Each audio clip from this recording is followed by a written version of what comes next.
While my sister was pregnant, her husband tried to hit on me. I told her, but she blamed me instead and cut me off her life. It all started on a cool, overcast morning when I, Casey, found myself nursing a mug of lukewarm coffee and wondering how life had become so maddeningly ordinary.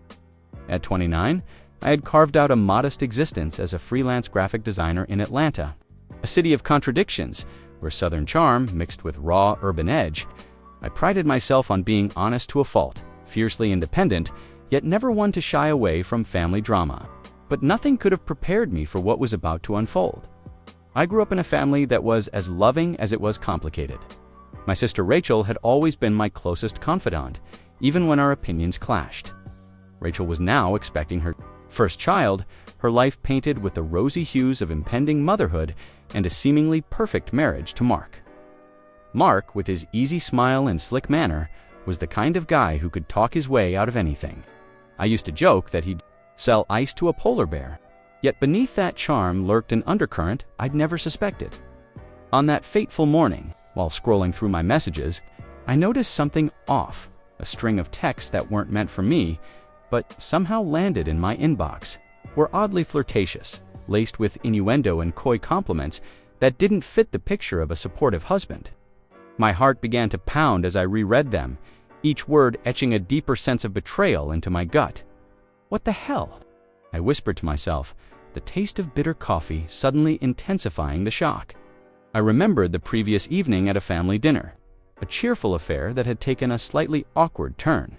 Mark's banter, usually so innocuous, had hinted at something far more insidious. I had laughed it off then, but now every word felt like a knife twisting in the back. As I set the mug down, I couldn't shake the feeling that my loyalty to Rachel was about to be tested in ways I never imagined. In the quiet of my apartment, I paced the hardwood floors, grappling with an internal storm of anger, confusion, and heartbreak. I've thought about the long nights I'd spent defending the sanctity of family, about the trust I'd placed in those I loved most. And then a thought struck me. Maybe this was more than just a case of a misdirected message. Perhaps Mark's subtle advances were a calculated move, a betrayal cloaked in smooth words and half smiles. I resolved then and there that I couldn't stand by silently. Even as the morning light shifted, casting long shadows across my living room, I knew my next steps would change everything. Little did I know, the day that began with quiet coffee and introspection would soon spiral into a maelstrom of secrets, confrontations, and irreversible choices. It started, innocuously enough. I was at my favorite local cafe, an unpretentious spot with mismatched chairs and the scent of freshly baked pastries lingering in the air. I settled into a corner seat, laptop open, and thoughts swirling when my phone buzzed again. Expecting a notification about a project update, I instead found another message from Mark. This time, the text was even more brazen. "Hey Casey, can't stop thinking about that sparkle in your eyes. Let's grab a drink sometime, just you and me." Away from all the noise, my stomach dropped. I stared at the screen, heart racing. The audacity of it left me reeling. Was this some sick joke? The message was too deliberately intimate, too out of line for someone who was married to Rachel, my beloved sister. I took a deep breath and stared out the window, trying to make sense of the impossibility of it all. Had I somehow misinterpreted his tone? But no, the words were clear. I felt betrayed, not just by his flirtations, but by the notion that I was being singled out. I excused myself from the cafe, under the pretense of a phone call, retreating to the restroom to compose my racing thoughts. As I splashed cold water on my face, memories of past family gatherings, when Mark's charm masked a cunning insincerity, began to coalesce into a dark picture. My mind whirled with conflicting emotions, anger, disgust, and a lingering sorrow. That perhaps our family's bonds had been more fragile than I'd ever realized. Over the next few days, the texts escalated. Mark began sending not only explicit messages, but also cryptic hints about accidental meetings. Once, while I was out running errands at a local bookstore, I almost bumped into him. His casual, "Oh, fancy meeting you here," didn't mask the lingering glint in his eyes, a look that said he was testing the boundaries of propriety. That day, I replayed every encounter in my head. In the quiet solitude of my apartment, I'd sit at my cluttered desk, the coffee growing cold, and read his messages. Over and over, each word felt like an insult, a betrayal of the trust that had once held our family together. My mind raced with questions. Why would he do this? Was it a lapse in judgment? Or had he always harbored a dangerous attraction? And more importantly, how could I protect Rachel from this insidious threat? Late one night, while scrolling through my phone in a haze of sleepless anxiety, I decided I couldn't remain silent. I drafted a response firm, clear and unyielding. Mark, this has gone too far. I'm not interested. Back off. I hit send and tried to convince myself that this was enough. Yet, deep down, I knew it was only the beginning of something much more tangled. In the days that followed, my internal battle raged. I oscillated between a desperate urge to confront him immediately and a nagging worry about how to tell Rachel. I even considered seeking advice from a longtime friend, Monica, who had always been a voice of reason. Over a late-night phone call, Monica urged me to handle the situation delicately. Casey, you need to tell Rachel. But be prepared, people don't always react the way you expect, especially when emotions run high. Her words echoed in my mind as I weighed every possible outcome. I combed through old family photos and recollections, searching for any sign that Mark's behavior might have been a long-ignored red flag. In the process, I remembered subtle moments from past holiday dinners and casual get-togethers, a knowing smile here, a lingering glance there. I realized that while I'd always trusted my gut, perhaps I had overlooked some signs. Now, every memory was tinted with the bitter hue of betrayal. The decision to tell Rachel wasn't made lightly. I spent hours drafting the conversation in my head, rehearsing my words until they felt both honest and direct. But my conscience wouldn't let me stand by while someone I cared about was being wronged. The weight of responsibility pressed on me, mingling with a fierce determination to do what was right, even if it meant facing the storm head-on. The day I chose to tell Rachel arrived unexpectedly. We met at her favorite diner, a quaint little establishment with neon lights and a comforting hum of conversation in the background. I could see the gentle glow of impending motherhood in her eyes as she talked about her latest ultrasound. The warmth of the scene made my revelations all the more jarring. Midway through our meal, as Rachel recounted a funny story about her coworkers, I interrupted. Rachel, I need to tell you something important. The words tumbled out in a rush, laden with anxiety and conviction. I recounted every disturbing message. I braced myself for righteous anger, for tears of betrayal. Instead, Rachel's face contorted into an expression of shock, then hardened into something unrecognizable. She finally snapped, her voice icy and incredulous. How dare you try to ruin my marriage?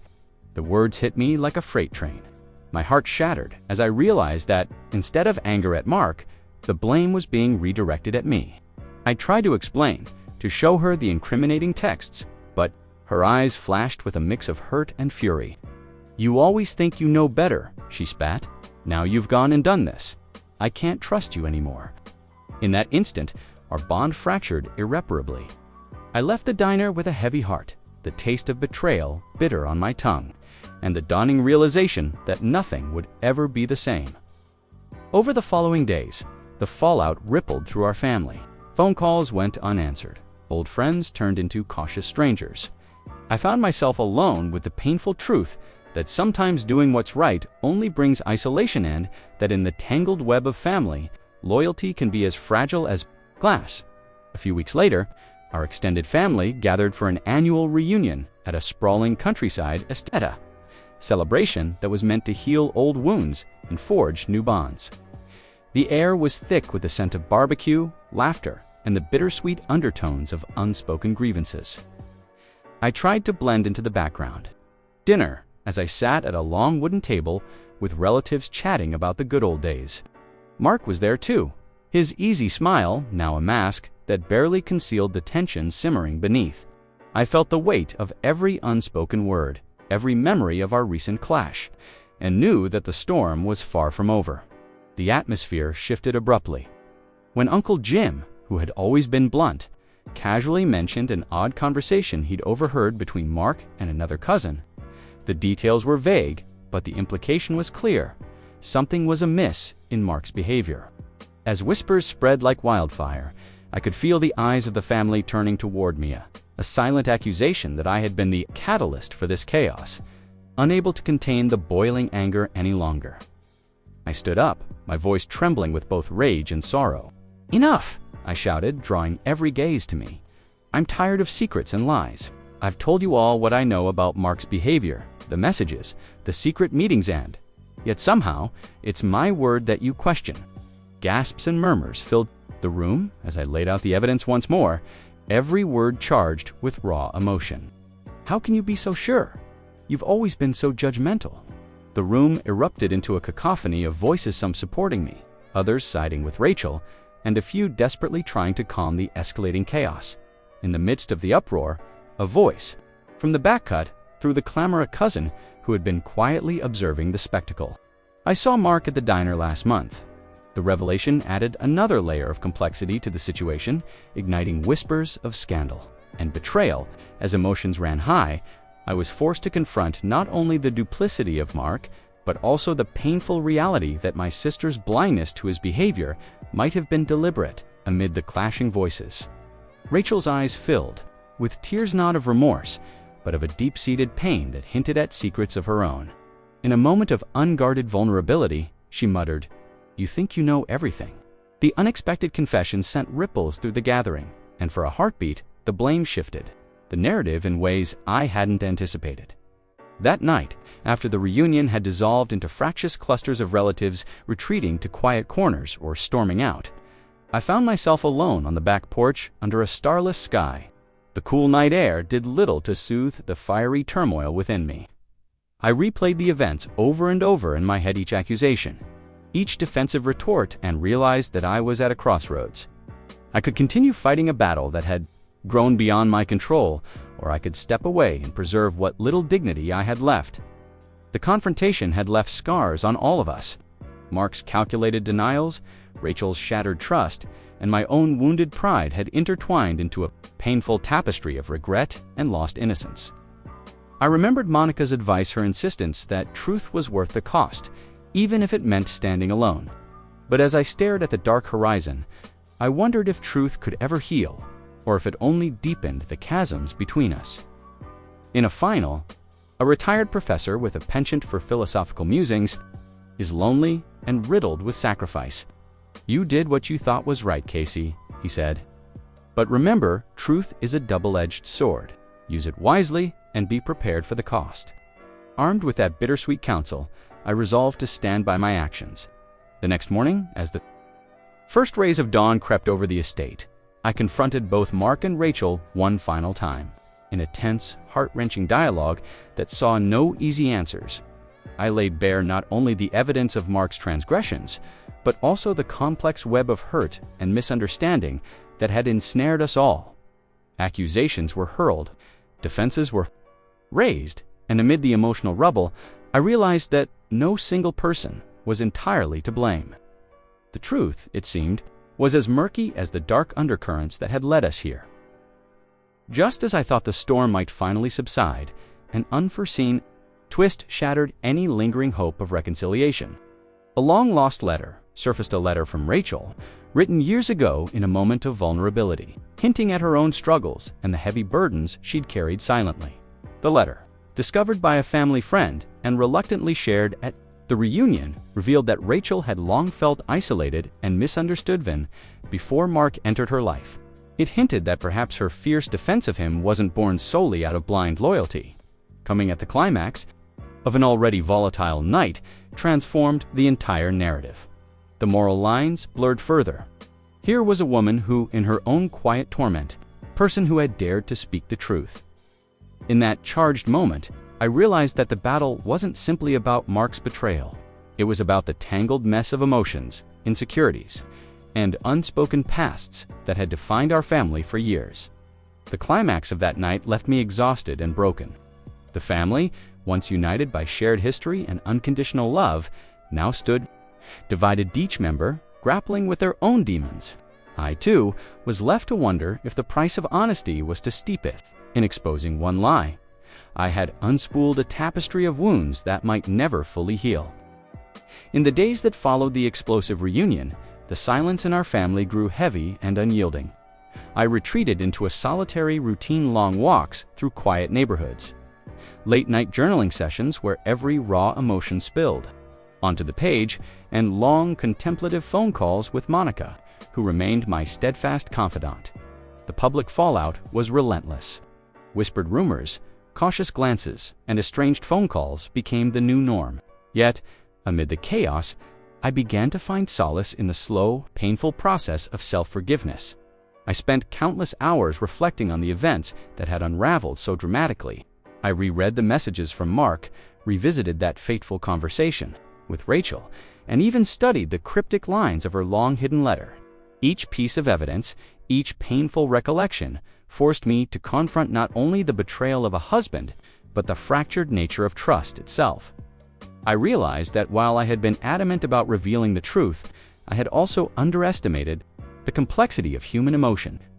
In our desperate bid to protect those we love, we sometimes become entangled in our own web of vulnerabilities. Gradually, I began the slow work of healing. I started attending a small support group for those who had experienced family betrayal, a safe haven where people shared their stories without judgment. In that space, I met others who had felt the sting of misplaced loyalty and the pain of watching those closest to them spiral into self-destruction. Their stories, though different in detail, resonated deeply with my own, reminding me that sometimes the only way to rebuild is to acknowledge the hurt and allow it to guide us toward growth. Months passed, and with each passing day, I found myself reclaiming a piece of who I once was. I reconnected with old passion sketching by the window on lazy afternoons, exploring new cafes, even taking up a bit of meditation to quiet the relentless churn of my thoughts. Through it all, I held on to the hard-won lesson that truth is never simple, and that sometimes the greatest acts of self-respect come from the courage to walk away from toxicity. As for Rachel and Mark, the family fissure only deepened. Rachel's once bright eyes now carried a perpetual shadow of regret and defensiveness.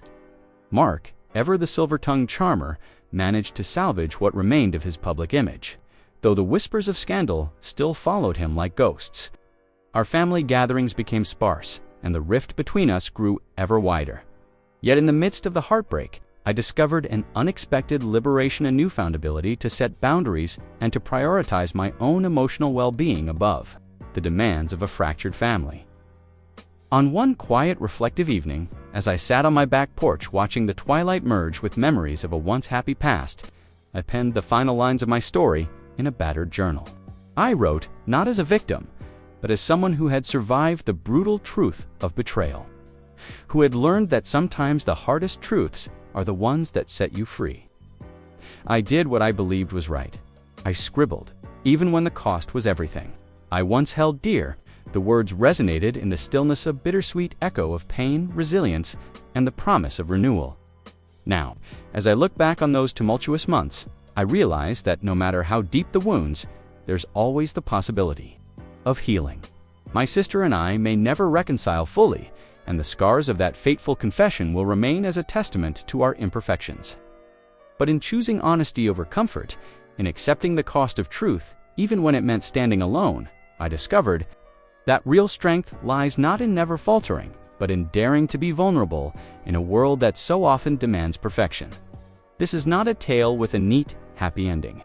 Instead, it is a raw, honest chronicle of family betrayal and the bittersweet journey toward self-acceptance. And while I know that some chapters of my past will forever be marred by regret, I also know that in the wreckage, I have found a foundation upon which to rebuild my life, one defined by truth, resilience, and the unyielding courage to embrace every flawed, beautiful part of who I am. Here are my thoughts on the story. This story hits like a wrecking ball wrapped in family photos. It's got everything: betrayal, gaslighting, and a sister who apparently took "till death do us part" to mean "till death do I blame you" for my husband's creepy texts. What's wild is how often this happens. Someone exposes a predator only to get treated like the villain. The real tea. Toxic loyalty. Rachel wasn't just defending Mark, she was defending her entire worldview that this marriage had to be perfect, even if the receipts were smoking in her hands. Meanwhile, our op over here doing emotional parkour just to survive her own family. Legend behavior. Sometimes the messiest family dramas make the best life lessons, mainly don't tolerate fools, and always screenshot the evidence.